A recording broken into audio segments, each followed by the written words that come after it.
আসসালামু আলাইকুম এভরিওয়ান। আজকে চলে এলাম সকাল সকালে খিচুড়ি একটা নিয়ে। তো এখানে ছিল ভুনা খিচুড়ি। আজকে সকালে আমি ভুনা খিচুড়ি করেছিলাম, তার সঙ্গে করেছিলাম ধনের পাতা ভর্তা। এটাকে আমরা বলি বিলাতি ধনের পাতা। কে কে এই ধনের পাতাটা পছন্দ করেন জানাবেন। তো আমার ভর্তাটা রেডি হয়ে গেছে। আর আমার মা তার জামাইকে গরুর মাংস ভুনা দিয়ে দিয়েছিল, যদিও আপনাদেরকে প্রথম দেখাতে পারিনি। ওর বাবা খেয়ে চলে গেছে, এখন আমরা খাবো। তো আসুন বাড়ি থেকে কি কি নিয়ে এসেছি আপনাদের সাথে শেয়ার করি। আজকে আমার বাবার বাড়ি থেকে চলে এসেছি, আর একটা ভিডিওতে অবশ্যই বলেছি। তো বাবার বাড়ি থেকে চলে আসার সময় মা কি কি দিয়ে দিয়েছে আসুন আপনাদেরকে দেখাই। তো এখানে দিয়েছিল জালি কুমড়া, কচু, জালি কুমড়ার পাতা, শাপলা। আসলে আপনারা ভাবতে পারেন যে এইগুলা জিনিস কেন আবার গ্রাম থেকে টেনে এনেছে, এগুলা তো শহরেও পাওয়া যায়। যতই যা বলেন না কেন, গ্রামের জিনিস, নিজের হাতের জিনিস, স্বাদই অন্যরকম। তো আমার বাবা অনেক বাগান আছে, একটা কলা বাগান আছে। আমার বাবারও অনেক নাই, ভুল বলেছি। একটা কলা বাগান আছে, যে কলা হয় নিজেরাই সুন্দর মতো খেয়ে মোট কথা ভালোই থাকি, কিনে আর খেতে হয় না কলা। তো এখানে দিয়ে দিয়েছিল চাউল, অনেক প্রকারের বলতে কি 3 প্রকারের 4 প্রকারের চাউল দিয়ে দিয়েছিল। তো দেখুন এগুলা দিয়ে দিয়েছিল আমার মা আসার সময়। সবগুলোর নাম আর আপনাদের কাছে বলতে পারিনি, এখানে অনেক কিছুই দিয়েছে। কোনটার নাম আর বলবো বলেন। তার নাতিনদের জন্য আচারও করে রেখেছিল, আচারও দিয়ে দিয়েছে। তো এই ছিল বাবার বাড়ি থেকে চলে আসার সময়। মায়ের হাতের স্পর্শর সবগুলা জিনিস আছে এখানে।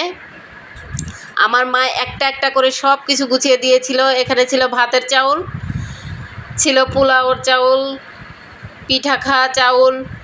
তো বাদামও দিয়ে দিয়েছে আমার মেয়েদের জন্য। দেখুন আমার আব্বা কাঁচা বাদাম কিনে এনেছিল, বলে যে ওদের জন্য নিয়ে যা। এটা কি গাছ বলেন তো, এটা আর একটা গাছ বলেন তো। সব কিছু আপনাদের জন্য প্রশ্নের উত্তর জানার জন্য বলে রাখলাম। আর এনেছিলাম খাঁটি অরিজিনাল সরষের তেল। অনেকেই বলে খাঁটি সরষের তেলে নাকি অনেক ঝাঁজ, অনেক ঘ্রাণ। এটা সম্পূর্ণ মিথ্যা কথা। আমি আগেও একটা ভিডিওতে বলেছি, আবারও বলছি, যে সরষের তেল খাঁটি হয় তাতে কোনো গন্ধ এবং ঘ্রাণ থাকে না, এটা আলাদা একটা স্বাদ হয় তেলে। তো দুধ এনেছিলাম।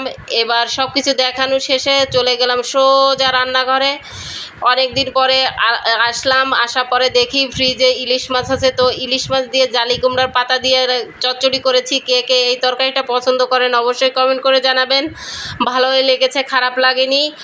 তো বিকালে দেখি ওর বাবা বস্তা একটা নিয়ে এসেছে, কিন্তু বস্তার ভিতর কী ছিল বারবার জিজ্ঞেস করেছিলাম, বলেনি। এখন মেয়ে বস্তা কেটে দেখে অসিজনের অজিনিস, যেমন ধরেন তরমুজ।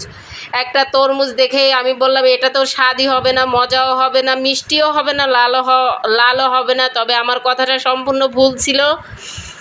আল্লাহ চাইলে কি না করতে পারে। দেখুন ভিতরে কত সুন্দর লাল, এবং তরমুজটা আসলে এত মিষ্টি ছিল। আমি খেয়ে তো পুরো অবাক যে এই দিনের তরমুজ এত মিষ্টি আমি বুঝতেই পারিনি। মানে আমার ধারণাটাই ভুল। তো তরমুজটা খেয়ে ভালোই লাগলো, খারাপ না। তো এখানে আর একটা জিনিস এনেছিলাম, আপনাদেরকে বলবো না এটার নাম, আপনারা বলবেন। আর এখানে দেখুন কালকে কলা এনেছি, আজকে পেকে গিয়েছে। তো এটা আজকে সকালে বের করেছি। দেখুন কত সুন্দর কলাগুলো, সব কলাগুলো পেকে টইটুম্বুর হয়ে গেছে। কলাগুলো কিন্তু মিষ্টি ছিল। আল্লাহ হাফেজ।